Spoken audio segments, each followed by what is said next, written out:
할렐루야. 옆 사람과 함께 인사하시면 좋겠습니다. 부활의 기쁨이 당신과 함께 하시길 빕니다. 다시 한번 할까요? 부활의 기쁨이 당신과 함께 하시길 빕니다. 제가 김은국 전도사님과 함께 공부하면서 언제나 궁금했습니다. 제가 드리는 것보다 훨씬 많은 사랑을 주시고 훨씬 많은 은혜를 주시는 이렇게 따뜻한 목회자가 섬기는 교회는 어디일까 참 많이 궁금했는데요. 오늘 아침에 와서 이렇게 생일 축하도 해주시고 축복송도 불러주시고 하는 교회에서 예배드리게 된 것이 참 감사하고 따뜻한 경험입니다. 부족한 설교자를 환대해 주신 신명교회 성도님들 그리고 김은국 전도사님께 감사드리고 또 이 자리를 허락해 주신 주님께 감사드립니다. 오늘 정읍에 내려오면서 보니까 날씨가 너무 아름답더라고요. 꽃들도 만개 있고 또 날이 정말 화창하고 맑아서 참 아름다운 봄날이다라는 생각을 했습니다. 서울은 지난주에 날이 따뜻해서요 벚꽃이 많이 피었어요. 만개를 했는데요, 참 만개하기가 무섭게 이번 주말에 비가 내려서 다 져버린다고 합니다. 아름다운 봄의 정경을 누릴 틈도 주지 않고 비바람이 이제 몰아쳐서 그게 참 야속하다 생각이 들었어요. 그런데 그게 자연이고 또 인간의 삶이지 그런 생각을 했습니다. 자연은 또 시간은 인간에게 아무런 배려나 고려도 없이 그냥 흘러갑니다. 우리는 이제 인생의 길을 달려가야 하기 때문에 그게 참 그렇게나 힘들 수밖에 없습니다. 인생의 길을 달려가면서 비가 와서 좀 뿌려둔 씨앗이 움트기를 간절히 기다리지만 이제 그 열매를 씨앗을 보기도 전에 싹을 트기도 전에 따가운 햇살만 내려지지요. 또 인생의 꽃이 피어서 행복이 조금 흐드러진다 싶으면 또 그게 무섭게 시련의 비와 바람을 보내곤 합니다. 간신히 견뎌내서 열매를 지켜내면 또 병충해를 보내서 기어이 우리를 말라 죽기 직전까지 몰아붙이곤 합니다. 원인과 결과를 분석하지만 아무런 소용이 없고 또 예측도 늘 빗나가기 때문에 우리는 예상하지 못하게 닥치는 시련과 어려움들을 허둥지둥 살아갈 뿐이지요.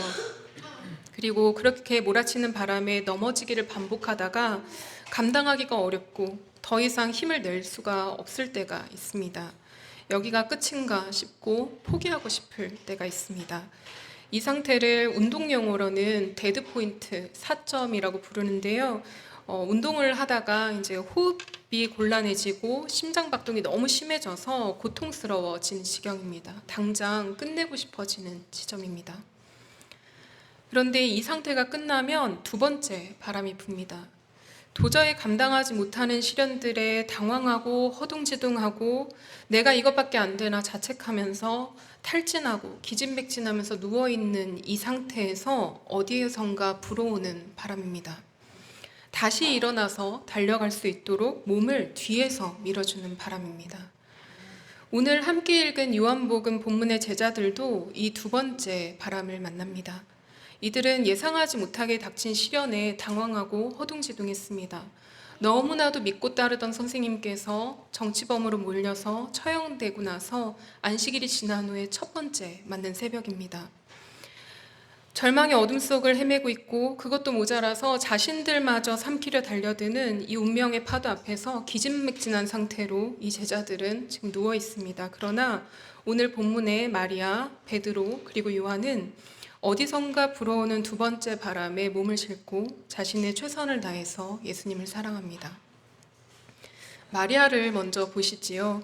본문의 첫 구절, 안식 후 첫날 일찍이 아직 어두울 때에 마리아가 무덤에 와서 라는 절이 있습니다. 한국어로만 읽으면 그냥 무덤 앞에 갔다 온 걸로만 읽힙니다. 좀 아침에 한번 무덤에 가봤다 약간 그렇게 읽히시지요. 그런데 이 본문을 자세하게 들여다보면 마리아가 얼마나 큰 위험 앞에 서 있는지가 드러납니다. 시간이 안식일 다음 날 새벽인데요. 기자는 아직 동이 트지 않은 어두운 시간이었다고 얘기를 합니다. 여자 혼자 몸으로 무덤에 찾아갔다고 기록합니다. 특히 공간복음서들이 마리아가 다른 여성들과 동행했다고 기록하는 것과 달리 요한복음 기자는 다른 여성들의 존재를 크게 부각시키지 않습니다. 본문상으로는 그야말로 사방이 깜깜한 새벽, 아무것도 보이지 않는 데에 여자 혼자 몸으로 무덤가를 찾아간 것으로 보입니다. 이게 사실 얼마나 위험한 선택이었는지 모릅니다. 마리아가 믿고 따르던 선생님은 정치범으로 몰려서 처형을 당한 상태이고요. 예수님의 운동에 가담했다고 해서 베드로를 고발하려는 여종이 있었습니다. 그것처럼 예수님의 제자들도 함께 정치범으로 몰려서 처형당할 위기가 있었습니다. 선생님이 보좌에 앉으시면 자기가 왼쪽에 앉네, 오른쪽에 앉네 서로 경쟁하고 충성 경쟁을 벌이던 제자들은 예수님께서 처형당하실 때 예수님을 버리고 뿔뿔이 흩어졌습니다. 자신이 예수님의 무덤에 간다는 것이 알려지면 자신의 생명 또한 장담할 수 없는 상황에서 마리아는 도박을 합니다. 아주 어두운 밤에 누구의 눈도 피할 수 있을 시간에 혼자 가는 것을 선택하는 것이지요. 얼마나 무서웠을까요? 그냥 야심한 밤에 혼자서 여자가 죽은 사람들이 줄지어서 누워있는 무덤가에 간다는 것 자체가 무서운 일이 아닙니까? 그런데 이 일이 발각되면 생명마저 위험할 수 있는 일이니 얼마나 무서울까요? 그런데 마리아는 그 선택을 합니다. 아직 마리아는 부활하신 주님을 만난 상태도 아닙니다. 그는 아직 부활의 동이 트기 전에 어둠 속에 있습니다. 부활하신 주님의 가장 위대한 제자가 되겠다, 내가 주님의 오른쪽에 앉겠다 하는 욕심 같은 건 낼래야 낼 수도 없는 상태입니다. 그는 그저 절망 속에 있는데요. 왜 거기를 갔을까요? 그는 절망 속에서 예수님께서 누워 계신 곳에서 그저 슬퍼하고 싶었던 듯합니다. 요한복음 11장에는 유대 여인들이 나사로의 무덤 앞에서 애곡하는 장면이 나옵니다. 가족이나 친구 등 사랑하는 사람을 잃으면 그 앞에서 애곡하고 통곡하는 것까지가 장르의 절차였습니다. 3일째 되는 날이 가장 애곡을 많이 하는 날이었는데요. 베드로복음이라는 기독교 초기 문헌은 마리아가 사랑하는 사람이 죽었을 때에 여인들이 무덤에서 행하는 관습을 아직 하지 못했기 때문에 갔다고 기록합니다. 즉, 마리아는 아직 끝나지 않은 예수님의 장례를 마저 치러드리겠다는 마음으로 순전하게 슬퍼하는 마음으로 갔다는 것이지요. 제자들이 예수님을 버리고 도망친 것과 달리 마리아는 자기 생명을 걸고 예수님의 장례를 마무리하러 갑니다. 이는 예수님을 간절하게 사랑하는 마음이었다고밖에는 우리가 설명할 수가 없습니다. 그래서 사람들의 눈을 피해서 간신히 무덤가까지 갑니다. 그런데 그 빈 무덤 앞에서 무덤이 비었다는 것을 마리아는 발견해버립니다. 이미 일어난 일만으로도 충격적입니다. 믿고 의지하던 선생님이 돌아가셨으니까요. 그런데 시체까지 사라지다니 이게 얼마나 황당한 일일까요? 너무 당황해서 마리아는 베드로와 예수님께서 사랑하시던 제자 요한을 불러옵니다. 베드로, 예수님을 3번 부인한 그 시몬 베드로입니다. 다른 사람들이 도망가는 동안에 예루살렘에 남아있기는 했던 듯합니다. 그래서 요한복음은 그가 요한을 따라서 달려갔다고 전합니다. 4절에서 요한 기자는 무덤에 도착한 요한이 안을 들여다보니 세마포 놓인 것이 보였다고 기록합니다. 이미 날이 밝아서 무덤 입구에서 안쪽이 비쳐 보일 정도로 해가 조금 떠 있는 상황입니다. 예수라는 정치범 무덤에 누가 들어오고 누가 나가는지를 다른 사람들이 볼 수 있는 시간이 되었습니다. 체포하려면 체포할 수 있는 상황인데요. 무덤 앞에서 베드로가 또 다른 시험을 맞닥뜨린 것입니다. 나오는 길에 체포당할 수도 있고요. 사형을 당할 수도 있습니다. 그런데 그는 망설임 없이 무덤으로 뛰어들어갑니다. 심지어 요한 기자는 베드로가 요한보다 늦게 도착했지만 거침없이 무덤으로 들어가서 예수님께서 계시지 않은 것을 확인했다라고 말합니다. 우리가 한국어 본문으로 이 문장을 읽으면 마치 두 사람이 널리 뚫려 있는 대로를 막 뛰어가서 넓은 방 안을 자유롭게 뛰어다니는 것처럼 보이는데요. 사실 신약학자 레이먼드 브라운은 당시 팔레스타인 지방의 무덤 구조가 우리의 상상과는 사뭇 다르다는 것을 지적했습니다. 당시 무덤은 바위산을 파낸 토굴과도 같았습니다. 입구의 높이는 채 1m가 되지 않아서 어른이 들어가려면 기어 들어가야 하는 구조였고요. 기어서 좁고 긴 그 통로를 지나면 그제서야 무덤 안쪽에 방 같은 공간이 있고 거기에 선반을 설치해서 사람의 몸을 뉘는 구조였습니다.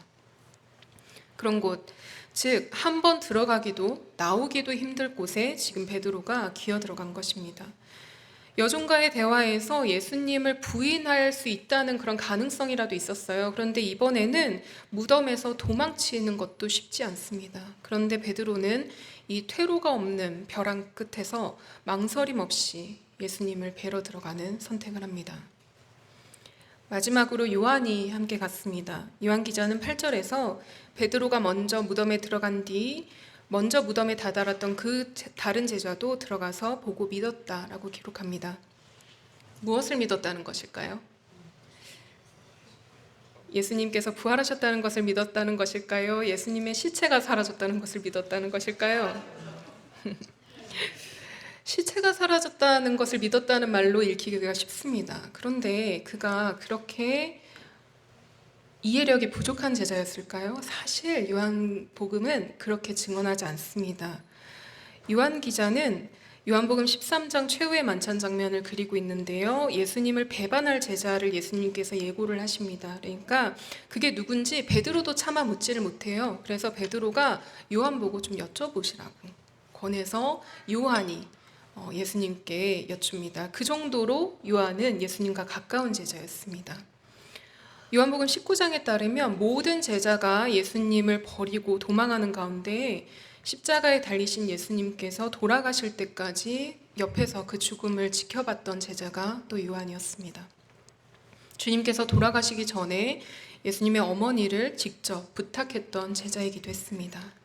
요한복음 전반적으로 요한은 베드로보다도 더 신실하고 주님과 가까운 제자로 묘사됩니다. 이미 그에게 예수와 가담하는 자로 몰려서 처벌을 받고 죽느냐 사느냐는 큰 문제가 아닙니다. 그러니 베드로가 그를 지나쳐서 무덤으로 기어 들어가는 와중에 뒤따라 들어가서 무덤이 빈 걸 그제서야 알게 되고 그제서야 예수님의 시체가 사라졌구나라고 믿을 정도로 그는 시시한 수준의 신앙을 갖고 있지는 않았습니다. 읽어보셔서 아시겠지만 21장 마지막을 보시면 요한복음서를 기록한 기자가 이 사랑받는 제자 요한이었다는 것이 나옵니다. 요한이 자기의 이야기를 풀어갔다는 점을 염두에 두고 다시 우리의 본문을 읽으면 실마리가 다소 풀립니다. 8절 자신이 무덤에 들어가서 보고 믿었다는 말에 이어서 요한은 그들은 성경에 그가 죽은 자 가운데서 다시 살아나야 하리라 하신 말씀을 아직 알지 못했다라고 씁니다. 그들은 누구입니까? 요한이 자기 이야기를 썼다는 걸 감안하면 그를 제외한 마리아와 베드로를 뜻했다고 보는 것이 가능성이 있습니다. 예수님께서 다시 살아나셔야 한다고 성경이 예고했던 것을 자신과 달리 그들, 즉 마리아와 베드로는 알지 못했다는 것이지요. 이를 다시 8절에 소급시켜서 읽으면 요한이 무엇을 믿었는지가 드러납니다. 요한이 믿었던 것은 예수님께서 성경에 예고된 대로 죽은 자 가운데서 부활하셨다는 것입니다.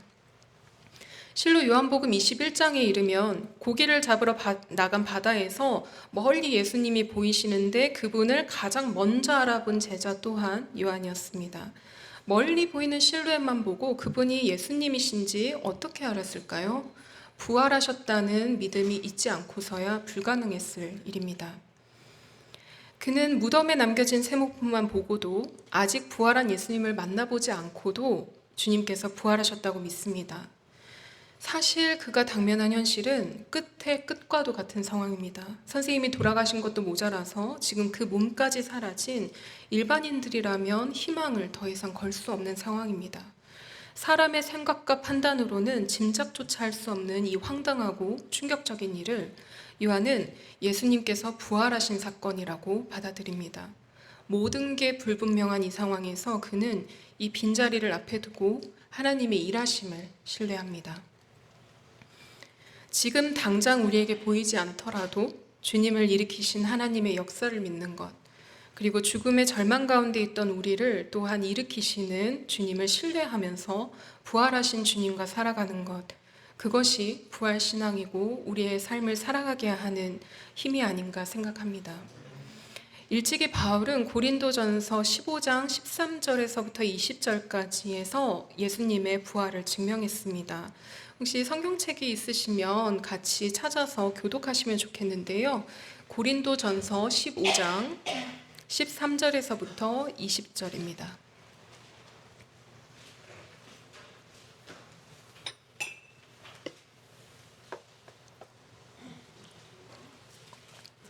고린도전서 15장 13절에서부터 20절까지입니다.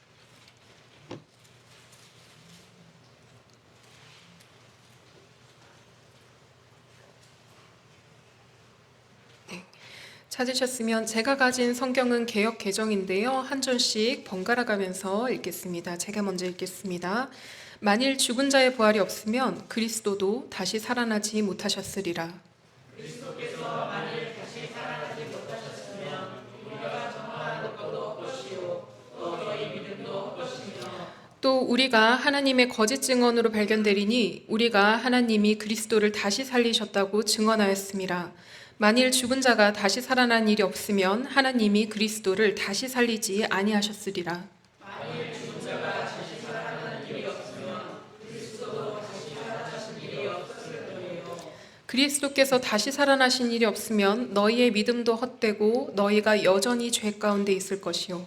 또한 그리스도 안에서 잠자는 자도 망하였으니 만일 그리스도 안에서 우리가 바라는 것이 다만 이 세상의 삶뿐이면 모든 사람 가운데 우리가 더욱 불쌍한 자이리라. 그러나 이제 그리스도께서 죽은 자 가운데서 다시 살아나사 잠자는 자들의 첫 열매가 되셨도다. 아멘. 바울은 당시 그리스도의 부활이 존재하지 않았다고 주장하는 사람들을 반박하기 위해서 이 문장을 썼습니다. 구체적으로는 부활이 없었다는 주장에서 모순을 도출해서 그 주장이 거짓임을 증명하는 소위 기류법이라는 그 논법을 사용을 하는데요. 그는 그리스도의 부활이 일어나지 않았다면 우리가 하나님 안에서 헛된 믿음을 갖고 하나님을 거짓으로 증언하는 죄인일 뿐 아니라 우리가 죄의 용서도 받을 수 없다라고 증언합니다. 그러나 정말로 하나님이 그런 분이십니까? 주님을 간절히 찾고 사랑하는 이들을 헛된 믿음을 가진 자라고 치부하고 용서하지 않는 분이십니까? 그들의 죄를 용서하지 않고 끝까지 미워하고 끝까지 구원하지 않는 분이십니까? 출애굽기 15장에서 모세의 누이 미리암은 홍해를 건넌 뒤에 하나님의 한결같은 사랑을 찬양합니다. 하나님의 한결같은 사랑이 당신의 백성을 구원하시고 그들을 이끌어서 거룩한 처소로 인도하신다고 찬양했습니다. 그는 노래에서 주님께서 당신의 백성을 속량하셨고 그분의 권능의 팔이 그들을 보호하셨다고 찬양합니다. 자연이 피할 수 없는 운명이 우리를 덮쳐올 때 속수무책으로 우리 앞에 닥쳐오는 그 집채만한 파도를 전전긍긍하면서 바라볼 때 하나님께서 두 번째 바람을 보내셔서 그 운명의 파도를 가르시고 우리를 마른 땅으로 인도하셨다고 말합니다. 이스라엘이 갈라진 바다 한가운데서 마른 땅을 밟고 건널 수 있게 하셨듯이 우리 또한 하나님께서 사랑으로 구원하십니다. 시편 118편의 기자는 집 짓는 사람들이 내어버린 돌을 주님께서 집 모퉁이에 머릿돌로 쓰신다고 말하면서 사람들의 이해로는 정말 알 수가 없지만 하나님의 은혜가 있고 하찮은 것이야말로 우리가 오히려 하나님께서 귀하게 쓰신다고 그 사랑을 찬양합니다. 이렇게 넘치는 사랑을 주시는 분이 하나님이시니 우리가 죄의 용서를 받을 수 없다는 말도 우리의 신앙이 헛되다는 말도 우리가 거짓을 증거하는 말이야말로 사실일 수가 없습니다. 그러니 주님께서 부활하셨다는 말 또한 우리 그리스도인들에게는 있을 수가 없는 일입니다. 바울은 단호하게 말합니다. 그리스도께서 죽은 자 가운데서 다시 살아나셔서 부활의 첫 열매가 되셨다고 말입니다. 첫 열매는 다음 열매가 있음을 의미합니다. 부활의 열매를 맺는다는 것은 단순하게 죽지 않는다는 것이 아닙니다. 단순히 죽었던 시체가 다시 그냥 일어나는 일이 아닙니다. 고통이 사라지는 것도 아닙니다. 부활한 삶을 살아간다는 것은 사람들이 부러워하는 부와 명성을 쌓는 일과도 우러르고 부러워하는 존재가 되는 것과도 사실 상관이 없습니다. 부활하신 주님에 이어서 제자들은 빈무덤을 보고요. 이전의 삶, 잠들어 있던 삶으로부터 깨어났습니다. 지금껏 자기가 바라던 것, 그것과 삶을 정반대로 이끌어가던 그 운명 앞에서 당황하고 전전긍긍하고 분투하던 제자들은 이 빈 무덤 앞에서 각각 부활의 열매를 맺었습니다. 어떤 부활의 열매였습니까? 그분의 빈 무덤을 보고 부활을 깨닫고 믿은 요한은 주님에 이어서 열매를 맺었습니다. 자신의 목숨을 걸고 무덤을 찾았던 마리아는 빈 무덤 앞에서 부활하신 주님을 기어이 뵙고 그 다음 열매를 맺게 됩니다. 죽음을 무릅쓰고 주님의 무덤에 기어 들어갔던 베드로는 이후에 거침없는 선교와 순교로 또 다른 열매를 맺었습니다. 바울은 다메섹으로 가는 길 위에서 부활하신 주님을 만났고 이방 선교에 열매를 맺었습니다. 모두 자기 인생이 끝나는 것만 같은 절망 속에서 부활하신 주님을 만났고 새로운 삶, 부활한 삶을 이어갔습니다. 하나님께서 예수 그리스도를 죽음으로부터 일으키셨으며 그 사랑이 이미 내게도 주어졌다는 것을 붙들고 다시 살아가기로 결심하는 것, 그것이 부활의 열매입니다. 그 약속이 우리에게도 열려 있습니다. 오늘 이 자리에 빈 무덤에 서 계신 분들이 계실 거라고 생각이 듭니다. 몸이 오래 아프신 분, 잠녀 때문에 밤을 지새우신 분, 사랑하는 사람을 먼저 보내고 그 빈자리가 너무나도 큰 분, 어찌할 수 없는 재난으로 가진 것을 잃으신 분, 또 인생이 너무 기구해서 더 이상은 잃을 것도 없는 것처럼 느끼시는 분들이 계실 겁니다. 부활절이 왔다고 해서 그 아픔이 하루아침에 사라지진 않습니다. 마리아는 빈 무덤을 보고도 눈물을 멈추지 못했습니다. 요한도 베드로도 여전히 자기 삶의 무게를 안고 살아가야 했습니다. 그러나 그 빈 무덤은 이들에게 하나님께서 보내주신 두 번째 바람이 되었습니다. 더 버틸 수 없이 자신들을 쓰러지게 만드는 그 자리에서 제자들은 각자 부활의 열매를 맺었습니다. 주님을 사랑하는 마음으로 또 주님께서 나를 사랑하신다는 마음으로 그 두 번째 바람에 몸을 싣고 각자의 삶을 살아갔습니다. 하나님의 사랑이 내게 이미 주어졌다는 것을 기억할 때 바람이 불어옵니다. 우리 신명교회 교우들 동안 우리에게 조용히 보내주시는 하나님의 사랑의 바람을 기억하고 그 바람에 몸을 맡기시기를 권합니다. 부활하신 주님께서 오늘 우리 한 사람 한 사람에게도 두 번째 바람이 되어 주시기를 소망하고 또 축원합니다.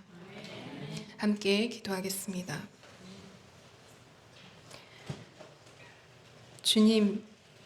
주님을 사모하여 이 예배당 문을 열고 들어와 부활하신 주님에 대한 기쁨을 또 믿음을 붙들고 있는 신명교회 교우들을 축복하여 주시옵소서. 동도 트지 않은 새벽 무덤 앞을 마리아가 사랑하는 마음으로 찾아왔듯이 베드로가 그 좁은 무덤을 기어 들어갔듯이 요한이 빈 무덤만을 보고도 믿기로 결심했듯이 우리도 부활의 열매를 맺을 수 있도록 하옵소서.